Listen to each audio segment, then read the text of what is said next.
अध्याय 6। बिजली से मारा गया। ये चेन और सु झांझे पीच ग्रोव से होकर चले, एक कृत्रिम पहाड़ी को पार किया और अचानक उनकी आंखों के सामने एक घास का मैदान दिखाई दिया। घास के मैदान में उनकी उम्र के दो लड़के दिखाई दिए। उनमें से एक घास पर लेटा हुआ था, जो एक सोते हुए भिक्षु जैसा लग रहा था, जबकि दूसरा ध्यानमग्न बुद्ध की तरह पालथी मारकर बैठा था तथा ध्यानपूर्वक अपने हाथ में एक अधूरी बांसुरी को उकेर रहा था। उनके कदमों की आहट सुनकर लेटा हुआ व्यक्ति रेन हाउतियान चौंक गया, जिसने अपना सिर घुमाकर देखा कि एक लड़का यंग मास्टर जी के पीछे आ रहा है, जो कंगारू जैसा दिख रहा था, और चिल्लाया, यंग मास्टर जी, यह नया लड़का कौन है? ये चेन, मेरे पिता की छोटी बहन का बेटा, अब से हमारा भाई होगा। कुछ लोगों ने मजाक में कहा कि संप्रदाय के नेतासु को ग्रामीण इलाकों में एक लोमड़ी मिल गई थी और वह घर वापस नहीं लौटना चाहती थी। युआन जिंगक्सिंग, जो बांसुरी पर नक्काशी कर रहे थे, ने ये की ओर देखा, जिनकी पोशाक उनके ग्रामीण मूल के बारे में बहुत कुछ बता रही थी। उन्होंने ये चेन को सिर से पैर तक ऐसे आका, जैसे उन्होंने पहले कभी पांडा नहीं देखा हो। युवा मास्टर जे ने लेटे हुए रेन हाउतियान की ओर इशारा करते हुए कहा, यह औरतों का दीवाना रेन हाउतियान है, हमारा दूसरा भाई। उसे यह जानने में बहुत मजा आता है कि लड़कियां क्या सोच रही हैं। कई लड़कियां जनता की भलाई के लिए उसे नपुंसक बनाना चाहती हैं। उसके पिता का नाम रेन शियोंगबेई है। ये चेन ने आंगन में दो लड़कियों से रेन शियोंगबेई के बारे में सुना, जो बुजुर्गों के बीच एक प्रसिद्ध व्यक्ति थे। इसके बाद युवा मास्टर जे ने बांसुरी तराश रहे लड़के की ओर इशारा करते हुए कहा, तीसरा भाई युआन जिंगशिंग ईमानदार है, लेकिन जियांग शिजी पर उसका दिल आ गया है। वह अपनी भावनाओं को जाहिर करने से बहुत डरता है और उसके थोड़ा और परिपक्व होने का इंतजार कर रहा है। अरे जी, यह तो ठीक नहीं है। युआन जिंगक्सिंग परेशान था। उसका रहस्य उनकी पहली मुलाकात के बाद ही उजागर हो गया था। युवा मास्टर जे ने तुरंत कहा, मुझे पता है, केवल हम कुछ लोगों को ही इसके बारे में पता होना चाहिए, किसी और को नहीं, विशेष रूप से जियांग शिजी को नहीं। ये चेन मुस्कुराया। उसने आंगन में मौजूद दो लड़कियों से जियांग शिजी के बारे में सुना था। वह 8वें बड़े जियांग ओयांग की बेटी थी। अमरनगर में किसी के लिए भी उसके बारे में न जानना लगभग असंभव था। जी ने आगे कहा, ये चेन, अब से तुम हमारे चौथे भाई होगे। मैं तुम्हारा सबसे बड़ा भाई हूँ। हम सुख दुख, सौभाग्य दुर्भाग्य सब एक साथ बांटते हैं। ये चेन ने अपना सिर थोड़ा झुकाया और उन्हें अपने बारे में संक्षिप्त परिचय दिया। युवा मास्टर जे ने पूछा, आप किस बारे में बात कर रहे थे? रेन हाउटियन ने उत्तर दिया, गो युकिंग आ रहा है। उसका नाम सुनते ही यंग मास्टर जी स्तब्ध रह गए। हर बार जब वह गो युकिंग से मिलते तो अवाक रह जाते, मानो उन पर बिजली गिर गई हो। क्या ये मजाक है? जो बात मैं भी नहीं जानता, वो तुम कैसे जान सकते हो? यह कोई मजाक नहीं है। जियांग शिजी ने ऐसा कहा है। रेन हाउतियान ने तुरंत जवाब दिया। जियांग शिजी और गो युकिंग सबसे अच्छे दोस्त थे। अगर गो युकिंग सचमुच अमर शहर आ रही होती तो उसे सबसे पहले पता चलता। जिज्ञासावश ये चेन ने पूछा, गो युकिंग कौन है? रेन हाउतियान ने मुस्कुराते हुए कहा, दानव महल के नगर स्वामी की बेटी, यंग मास्टर जी की ड्रीम गर्ल। पहली बार उसे देखते ही वह दंग रह गया और तब से वह उस पर मोहित हो गया है। उसने कसम भी खा ली है कि वह किसी और से नहीं, बल्कि उसी से शादी करेगा। तुम इतनी बकवास क्यों करते हो? युवा मास्टर जे ने गुस्से से कहा। ये चेन ने ठहाका लगाया। रेन हाउतियान ने ये चेन को चेतावनी दी, सावधान रहना, वह इतनी खूबसूरत है कि उस पर लार टपकाना मुश्किल है। बहुत कम लोग उसके आकर्षण का विरोध कर सकते हैं। कोई भी अनैतिक विचार मन में लाने की हिम्मत मत करना, वरना तुम मेरे भाई नहीं रहोगे। युवा मास्टर जे ने पूछा, वह कब तक यहाँ रहेगी? क्या अगले महीने मार्शल आर्ट प्रतियोगिता नहीं है? हालांकि अभी कुछ समय बाकी है, फिर भी वे जल्दी आ गए हैं। हूँ नान्यू टीम का नेतृत्व कर रही हैं। मुझे लगता है कि वे काफी समय तक रुकेंगे। मैंने सुना है कि वह डेमन पैलेस सिटी में खुश नहीं है और बदलते परिवेश में ब्रीथ आ रही हैं। आपको उनके साथ अपने रिश्ते को मजबूत करने के लिए इस अवसर का लाभ उठाना चाहिए। उन्हें देखकर ऐसा मत दिखाना कि आप पर अचानक से कोई असर पड़ा है। कौन हैरान है? तुम हो। उसे समझ नहीं आया कि जब वह दूसरी लड़कियों से मिलता था तो वह बिल्कुल स्वाभाविक था, लेकिन जब उसने गो यूकिंग को देखा तो ऐसा लगा जैसे उसे जहर दे दिया गया हो और सब कुछ बिखर गया हो। रेन हाओतियान ने कहा, लेकिन आपको कियाओ हाओयू से सावधान रहना होगा। कियाओ हाओयू कियाओ फानफेंग का पुत्र था, जिसने संप्रदाय प्रमुख की भूमिका के लिए सुहोंग के साथ प्रतिस्पर्धा की थी। कियाओ फानफेंग वर्तमान में अमरनगर का उपसंप्रदाय प्रमुख होने के नाते सुहोंग को उसे कुछ सम्मान देना था। उत्सुकता से ये चेन ने पूछा, क्या कियाओ हाओयू को भी गो यूकिंग पसंद है? यह सुनकर रेन हाओटियन ने ठंडी हंसी में कहा, उसे उभरी हुई छाती और नितंबों वाली हर महिला पसंद है, चाहे उनकी उम्र कुछ भी हो। क्या यह अनियंत्रित अनैतिकता नहीं है? यह कम कहना होगा। वह जानबूझकर ऐसा करता है। 13 साल पहले उसके पिता ने संप्रदाय का नेतृत्व मेरे हाथों खो दिया था। तब से वह हर चीज में मेरा विरोध करता रहा है, यहाँ तक कि उन लड़कियों में भी जिन्हें मैं पसंद करता हूँ। देरसवेर मैं उसे सबक सिखा दूंगा। उसके शब्दों के साथ उसका गुस्सा भड़क रहा था। रेन हाओतियान ने सुझाव दिया, जी तुम क्यों नहीं कर लेते? उसे चूम लो, अपने रिश्ते को आधिकारिक बना दो। सबको बता दो कि वो तुम्हारी है, ताकि भविष्य में कोई परेशानी न हो। यह सुनकर युआन जिंगक्सिंग चिल्लाई, अरे रोमियो, युवा मास्टर जी को गुमराह मत करो। हर कोई तुम्हारी तरह असभ्य नहीं होता। वह सुसंस्कृत और पवित्र है, तुम्हारे विपरीत जो अपनी स्वच्छंदता के लिए कुख्यात है। मुझे तुम सभ्य लोग पसंद नहीं। तुम अनिर्णायक और अति संवेदनशील हो। कोई भी छोटी सी समस्या तुम्हें आसानी से परेशान कर देती है। तुम खुद पर तनाव लाते हो, खुद को सजा देने की कोशिश करते हो। हाँ, ठीक है, आपकी तुलना में जो हर 3 दिन में लड़कियां बदल देते हैं, क्या आपको उनके नाम भी याद हैं? मुझे सच में उनमें से ज्यादातर बातें याद नहीं हैं। लेकिन ऐसा ही होना चाहिए। अगर आपको कोई पसंद है तो उसके साथ रहो, अगर नहीं तो बस आगे बढ़ो। रिश्ते में सबसे जरूरी चीज है आपसी सहमति और खुशी। देरसवेर तुम्हें नपुंसक बना दिया जाएगा, फिर तुम्हें सीधे हिजड़ा बना दिया जाएगा। रेन हाओटियन ने एक ठंडी मुस्कान दी, गो यूकिंग के लिए जी की भावनाओं को पूरी तरह से समझते हुए, जी बस पहले ही कबूल कर लो। यह सुनकर युआन जिंगक्सिंग ने तुरंत विरोध किया, उसकी बात मत सुनो। अगर तुम्हारा कबूलनामा खारिज हो गया तो तुम नुकसान में रहोगे और तुम्हारे पास कोई चाल चलने की गुंजाइश नहीं बचेगी। यही तो वजह है कि जियांग शिजी को तुम्हारी परवाह नहीं है। वो किसी दिन किसी और के साथ जरूर भाग जाएगी। फिर तुम किसी पेड़ के नीचे रोओगे और पछताओगे।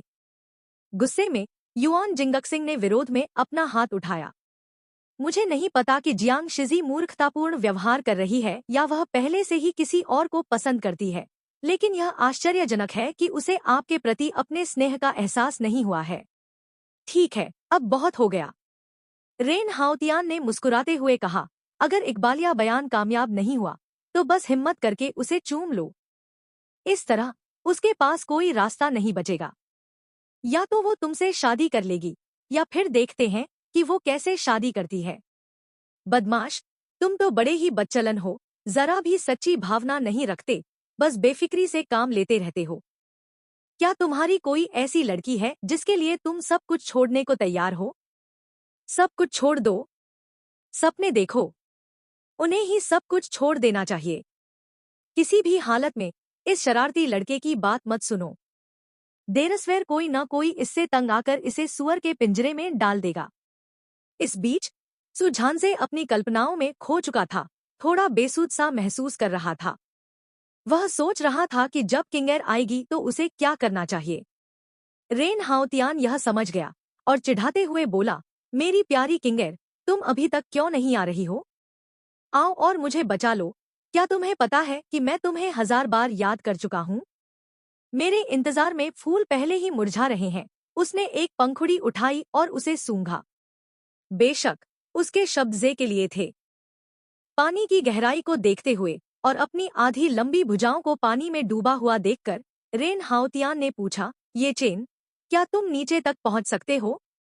ये चेन पानी में आगे बढ़ने लगा और बोला, चिंता मत करो, यह हमारे घर के धान के खेतों से कहीं ज्यादा गहरा है, लेकिन बिल्कुल साफ है।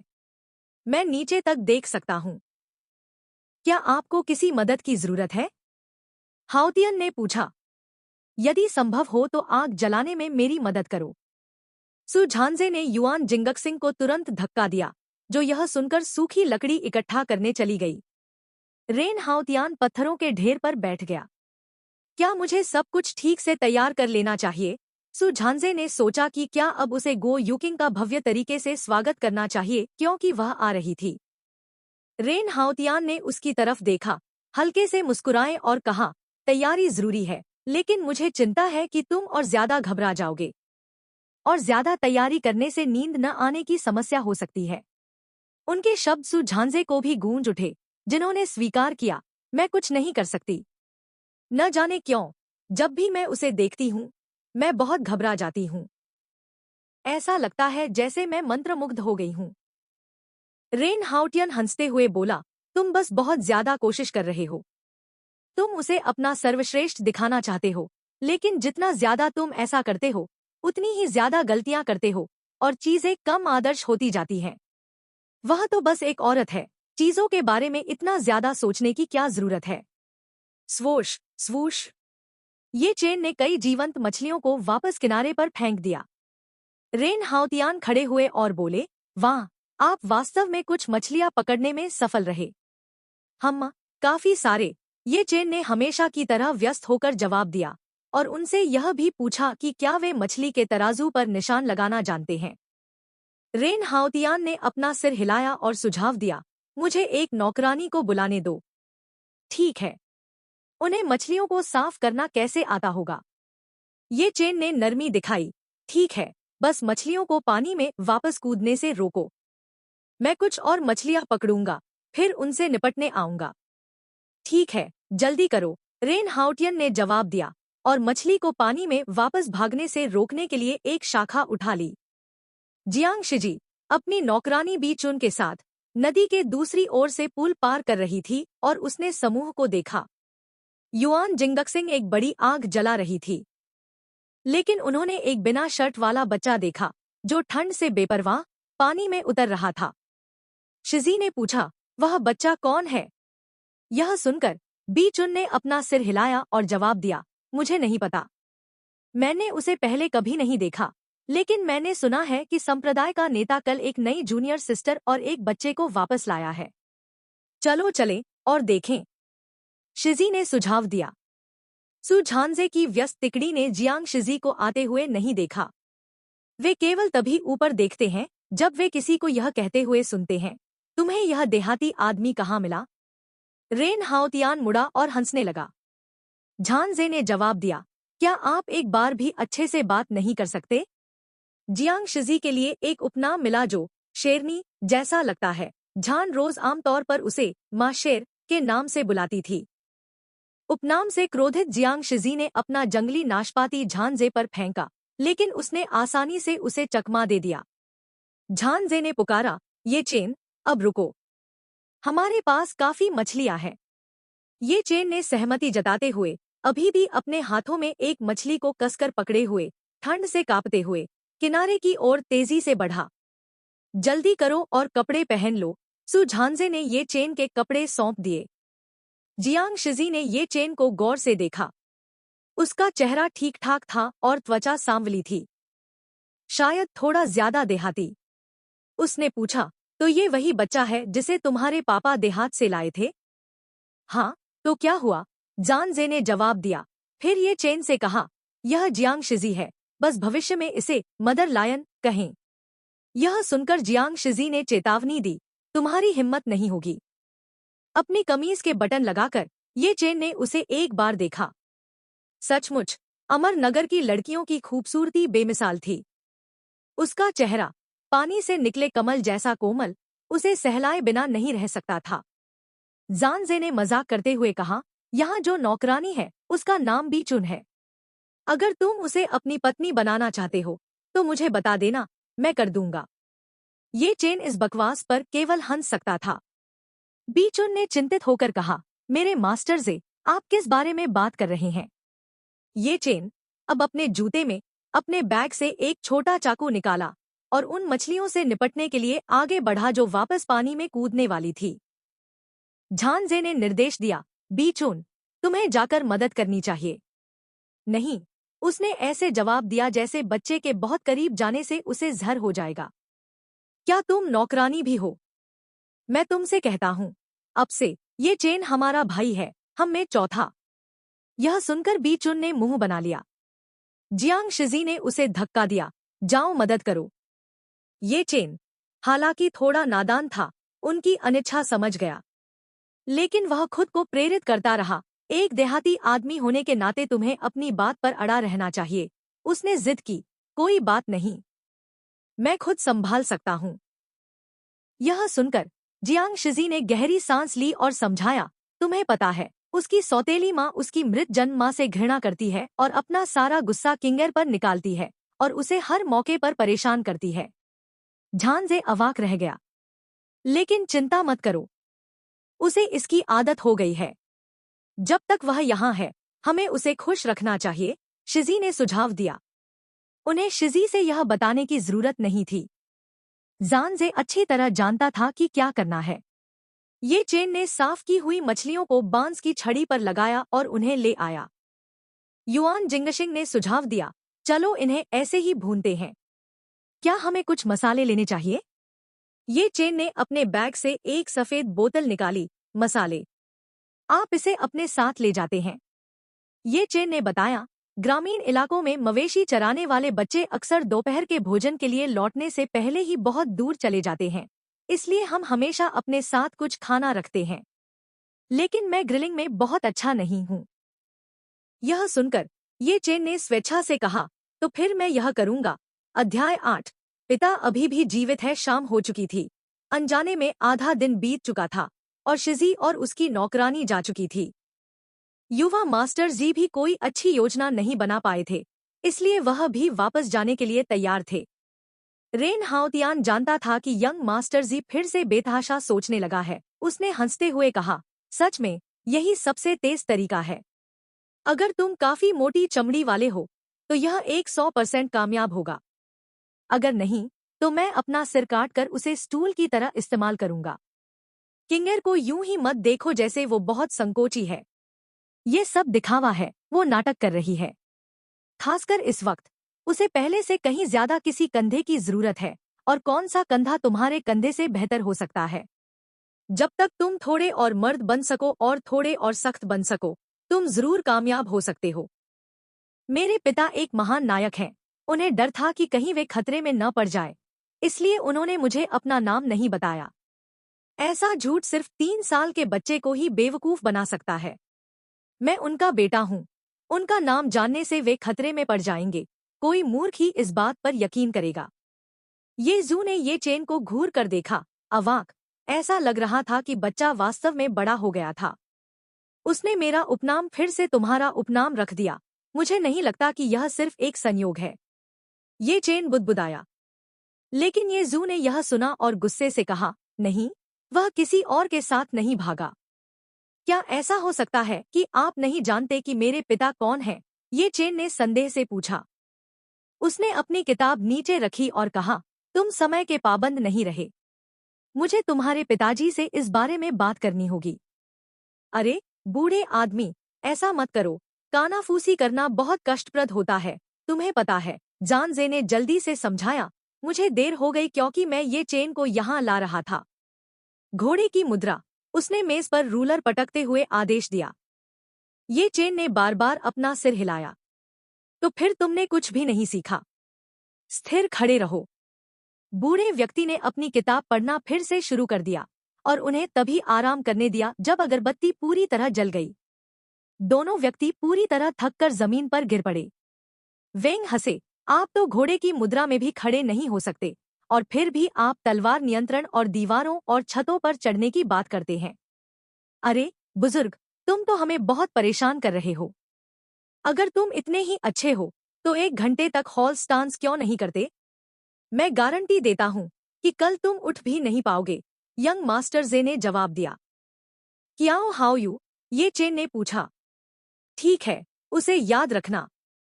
वो बहुत परेशान करने वाला है, हमेशा मेरा विरोध करता है। वो तो उस औरत को भी ले जाना चाहता है जिससे मैं प्यार करता हूँ। एल्ड अध्याय 9 वह गोलमटोल था और उसके आसपास एक अहमियत का भाव था, जैसे dream of the red mention की जू पैन। इस समय अंदर क्याओ हाओयू सबसे ऊंची आवाज में बोल रहा था। उसकी आवाज कुछ ब्लॉक दूर से भी सुनाई दे रही थी, मानो उसे डर था कि दूसरे लोग उसकी बातें नहीं सुन पाएंगे। मैं सचमुच उसे मुक्का मारना चाहता हूँ, लेकिन मुझे कभी मौका नहीं मिलता, ये चेन ने हंसते हुए जवाब दिया। अरे, बस उससे दूर रहना याद रखना। ये चेन ने सिर हिलाया। चलो उसके बारे में बात करना बंद करें और आगे क्या होगा इस पर चर्चा करें। कल शीजी ने जो कहा उसने मुझे पूरी रात जगाए रखा। आगे क्या हो रहा है? यह फिर से गो यूकिंग के बारे में ही होगा। चलो बाहर चलकर बात करते हैं। झानजे ने रेन हाउतियान और युआन जिंगक्सिंग को बुलाया। वे वहां 2 घंटे से अधिक समय तक नहीं रहे थे कि झानजे ने उन्हें बाहर खींच लिया। हमने अभी तक पाठ समाप्त नहीं किया है। कोई फायदा नहीं, ये सब बकवास है। इसका क्या फायदा? जानजे चिल्लाया, फिर पूछा, क्या तुमने पहले कभी इसका अध्ययन नहीं किया? थोड़ा सा, लेकिन यह अमर शहर की तरह असाधारण नहीं है। तलवार नियंत्रण, पशु नियंत्रण, हल्कापन कौशल और पानी पर चलना वास्तविक असाधारणता है। यह सुनकर ये चेन हंस पड़ा। चलो गंभीर बातें करते हैं। वे पीच ग्रोव की ओर बढ़े।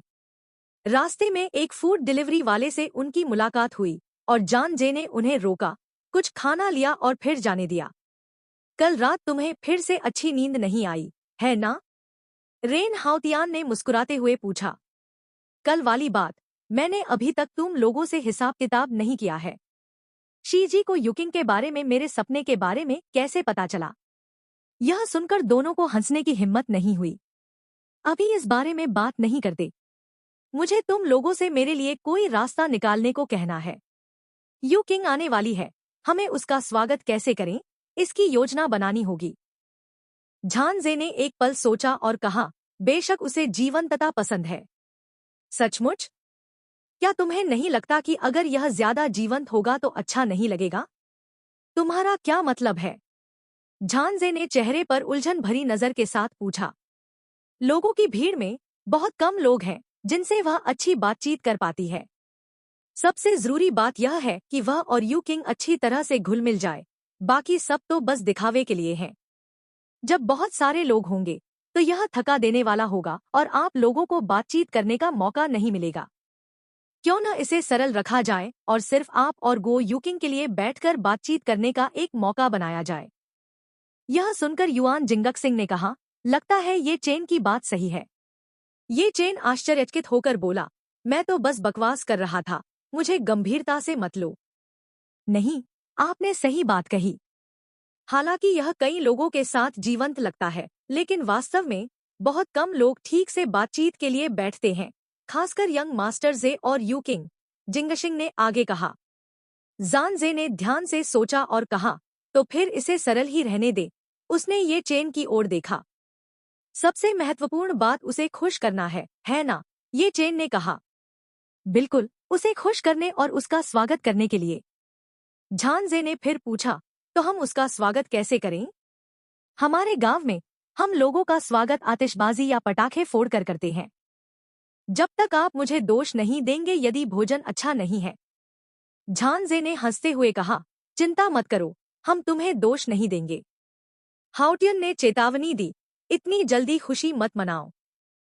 हाओयू को पहले से ही पता है कि जब तक हम सब कुछ तैयार करेंगे तब तक वह उसे हमसे दूर ले जा सकता है, जिससे हमारी सारी तैयारियां धरी की धरी रह जाएंगी। ऐसा पहले भी हो चुका है। यह सुनकर जानजे तुरंत सतर्क हो गया और पूछा, क्या उसे पता है कि युकिंग कब आ रही है? उसे भी शायद उतना ही पता है जितना हमें, बस इतना कि वह आ रही है, लेकिन यह नहीं कि कब आएगी। हाउटियन ने कहा। यह सुनकर जिंगशिंग ने कहा, क्या हमें भी सही समय नहीं पता? झानजे ने सुना और कहा, मैं यह पता लगाने का कोई तरीका निकालूंगा कि वह कब आ रही है। तो हमें सावधान रहना होगा कि क्याओ हाओयू दखल न दे। हमने सब कुछ तैयार कर लिया है, लेकिन मेहमान नहीं आते तो बहुत निराशा होगी। जिंगशिंग ने कहा। हमें शीजी की जरूरत है कि वह आगे बढ़े। हाउतियान ने कहा, जब युकिंग आएगी तो वह जरूर शीजी के आंगन में रहेगी। इसलिए सिर्फ वही क्याओ हाओयू को रोकने में मदद कर सकती है। यह एक छोटी सी दुनिया है, झांजे ने धीरे से कहा। जिंगक सिंह ने पूछा, तुम उसे क्या देने की योजना बना रहे हो? झांजे ने अपना सिर हिलाया और कहा, मुझे नहीं पता। अरे, तुम्हें अभी भी नहीं पता? ऐसा कैसे हो सकता है? तो फिर मेरे पास कोई सुझाव नहीं है। मुझे इसमें कोई अनुभव नहीं है। तुम्हें कभी कोई पसंद नहीं आया? झांजे ने पूछा। किसी को पसंद करने पर कैसा महसूस होता है? ये चेन केवल लिटिल हुआ के साथ खेलने के बारे में जानता था। वह वास्तव में नहीं जानता था कि किसी को पसंद करने पर कैसा महसूस होता है।